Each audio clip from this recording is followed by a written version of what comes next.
Notre deuxième invité, Florian Philippot. Second, parce qu'il n'y en aura pas trois. Hein. C'est fini ce soir, cette élection présidentielle. Enfin, certains diront enfin.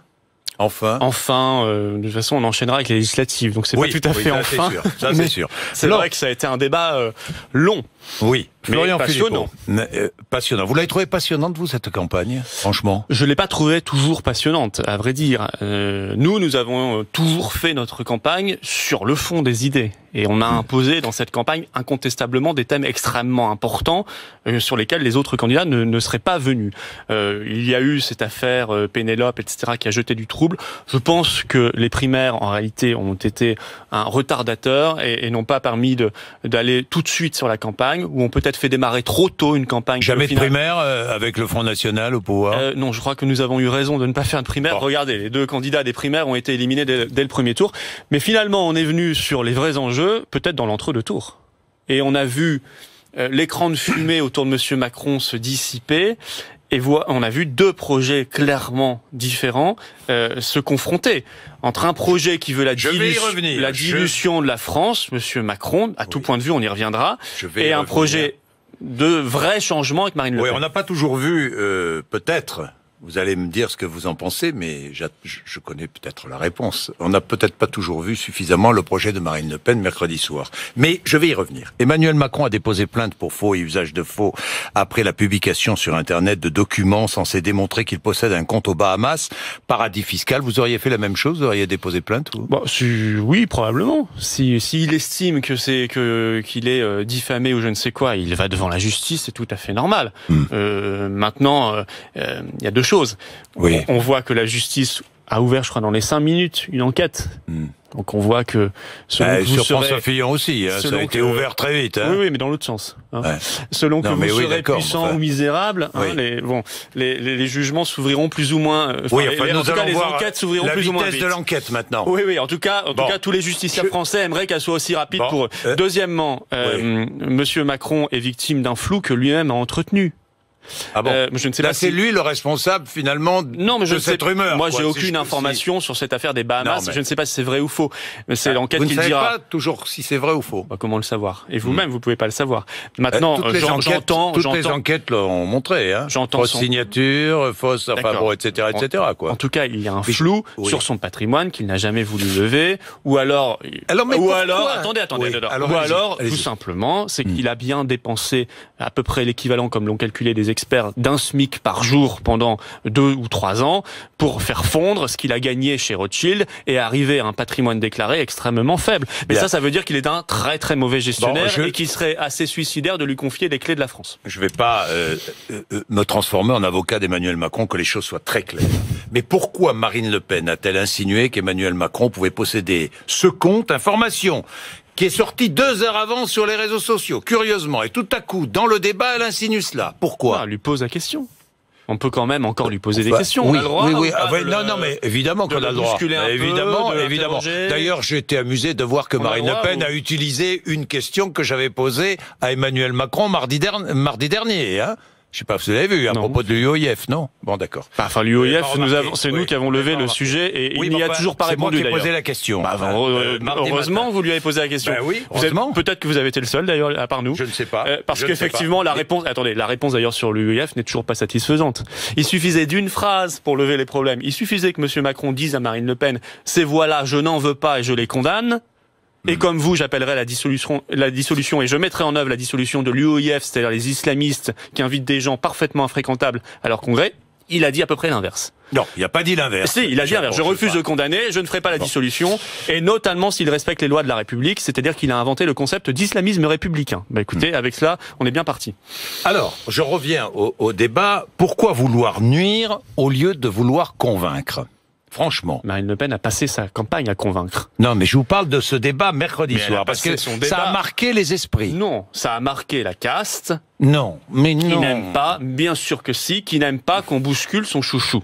Qui, normalement, chouchou, quand il est reçu... Mais même Marion Maréchal Le Pen, au bout de 20 minutes, a quitté la salle où elle était. Normalement, n'importe quoi. Normalement, on lui cire les pompes. Normalement, on lui cire les pompes. Normalement, on le brosse dans le sens du poil. Et c'est vrai que là, Marine Le Pen lui a posé des questions et l'a mis face à son passé, parce que là, c'est quand même le vrai enjeu. Et je demande à nos téléspectateurs et auditeurs de bien réfléchir. Dans quelques heures, vous allez choisir un président de la République. Est-ce que vous avez envie de reconduire quelqu'un, je dis reconduire, un candidat sortant, et je dis candidat sortant de manière tout à fait volontaire, c'est-à-dire quelqu'un qui est dans les mains du pouvoir actuel, qui est soutenu par tout le pouvoir actuel, à commencer par François Hollande, qui aurait, si par le malheur il était élu dimanche prochain, une majorité législative qui serait à 90% le Parti socialiste. Je vous signale que dans de nombreuses circonscriptions, déjà aujourd'hui, les candidats En Marche sont en fait les candidats socialistes sortants.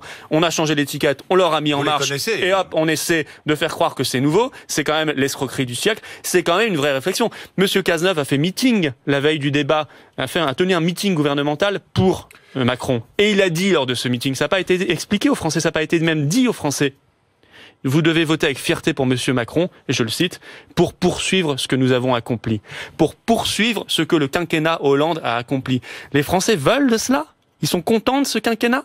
Ils veulent apporter comme cela un vote à Monsieur Macron? Ça, c'est leur liberté s'ils veulent que ça continue. Ils auront plus de chômage, plus d'Union européenne, plus d'immigration et plus de casse sociale. Beaucoup plus de casse sociale, parce que le projet de Macron est extrêmement inquiétant, et Marine l'a bien révélé. Je reviens encore une fois, hier matin, Marine Le Pen était là, nous sommes revenus sur son programme abondamment, parce que les Français ont besoin de savoir pour qui et pourquoi ils vont voter. Alors, je reviens encore une fois sur l'Union. Ils connaissent d'ailleurs beaucoup mieux le programme de Marine Le Pen que celui de M. Macron. Ça dépend des sujets.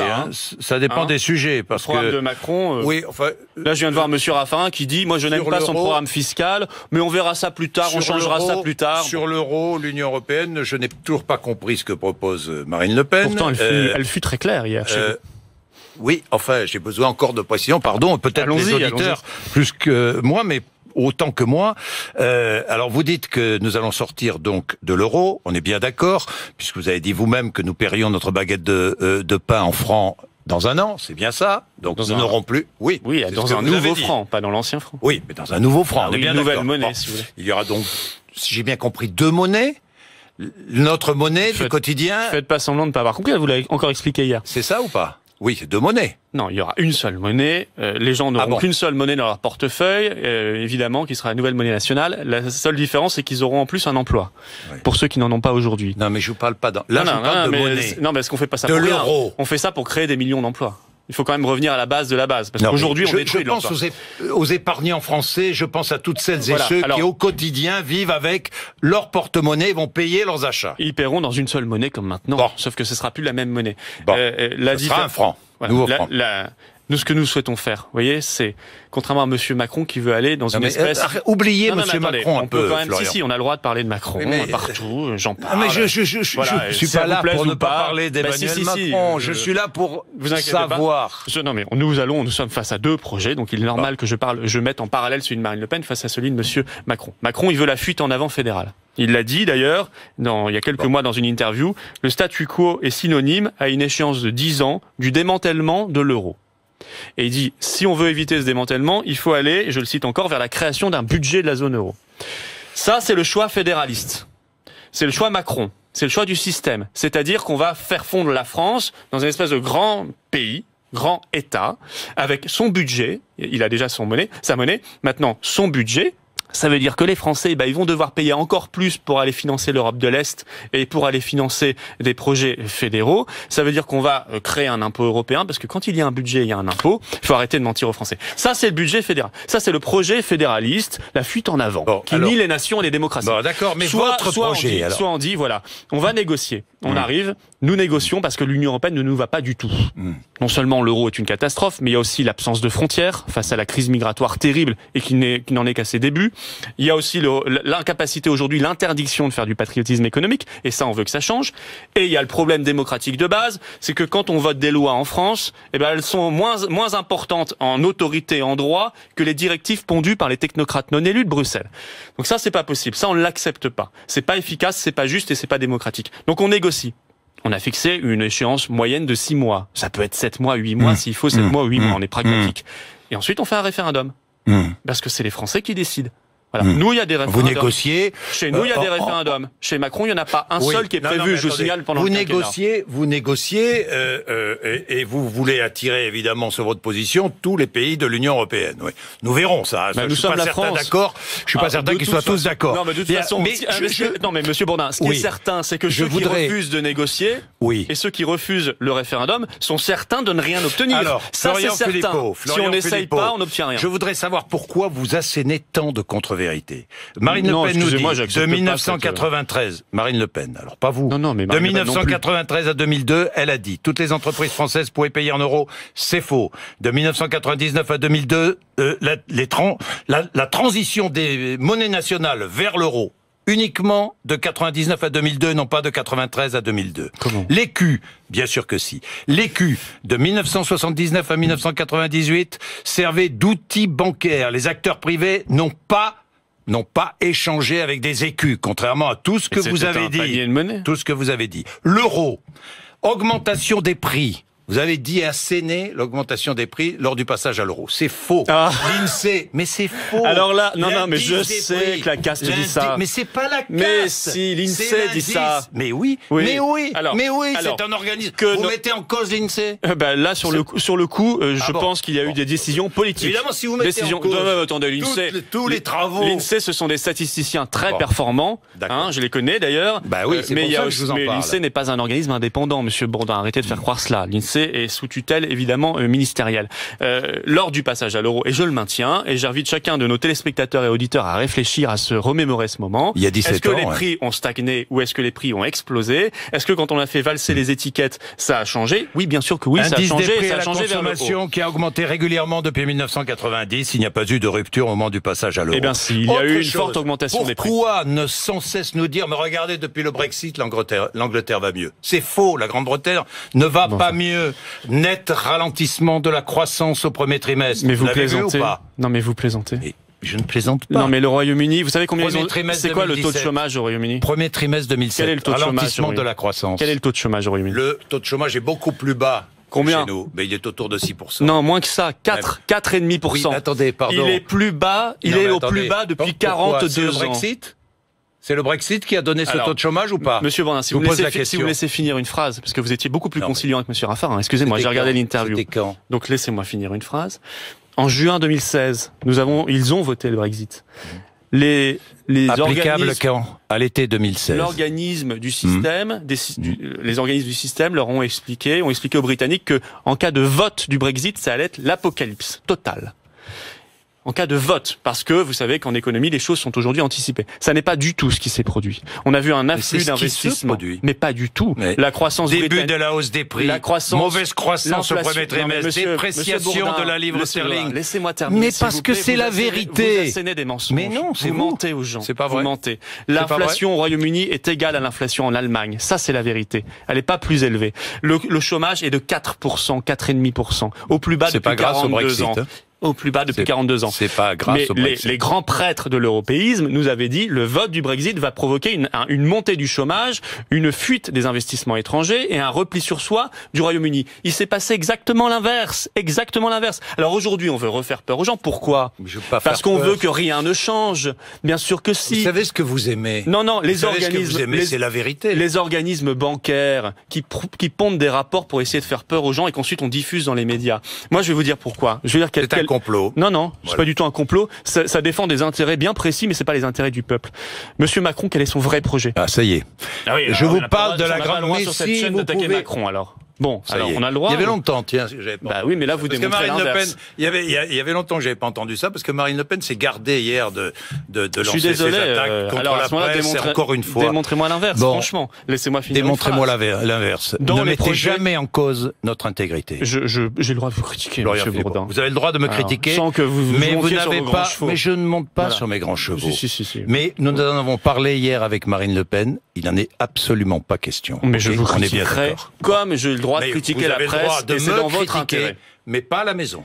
On est bien d'accord. J'ai le droit de critiquer la maison aussi. Oui. Alors là, Florian Philippot, alors critiquez, allez-y. La critique fait progresser. Allez-y. Et je vous dis, Monsieur Macron veut dérouler la feuille de route de Bruxelles. Il y a quoi au bout? Il y a ce qu'il veut faire là tout de suite. Par ordonnance, une loi El Khomri plus. C'est-à-dire moins en ce qui concerne le droit du travail et les acquis sociaux. Plus de précarité. Dans les rapports européens actuels, il faut que chacun réfléchisse. Il y a la remise en cause du CDI, du statut du CDI. Il le fera sur le quinquennat s'il est élu. Il y a la remise en cause du SMIC. Il le fera sur le quinquennat s'il est élu. Monsieur Macron ne sert pas les intérêts du peuple. Il n'est pas là pour ça. Il n'a jamais envoyé un seul signal au peuple. Dans son programme même, il parle de smicard. Il écrit en toutes lettres smicard. Ça me fait penser aux illettrés de Gade. Ça me fait penser aux alcooliques et aux fumeurs du Nord. Vous voyez, cette espèce de mépris social parce qu'il fait partie de la caste. Il fait partie de cette oligarchie. Marine Le Pen, elle propose quoi? Tout l'inverse. Elle propose la justice sociale. Oui, on va revaloriser tout de suite les petites retraites. Oui, on va supprimer le RSI. Oui, on va remettre en place la défiscalisation des heures supplémentaires. Oui, on va faire en sorte que ce soit nos PME françaises qui soient bénéficiaires des marchés publics en priorité. Oui, on fera de la démocratie directe. Ce sera pas une petite caste bancaire qui décidera pour vous. Il y aura le référendum d'initiative populaire. Il y aura la proportionnelle intégrale aux élections. Vous voyez, ce projet-là, c'est le projet du peuple. Il dérange le projet bancaire qui est d'une mise sous tutelle, d'un coup d'État financier dans notre pays. Monsieur Macron, c'est cela. Ça n'est pas quelqu'un qui défend des intérêts populaires. Bon. Merci d'être venu répondre aux questions sur BFM TV. Florian Philippot. Merci. Bon, vous voyez. Mais vous avez l'occasion. Vous voyez que vous avez l'occasion de vous exprimer. Vous voyez que vous avez l'occasion de vous exprimer ici. Je peux rectifier les choses. Eh bien, toute critique est bonne à prendre, mais c'est pas une mise en cause de votre intégrité. Parfois. Certainement pas. Parfois. Il suffit de lire les réseaux sociaux. Ah, ça, c'est autre chose. Vos amis. 8h56 sur les réseaux sociaux. 8h56. Allez, bonne journée. Bonne journée.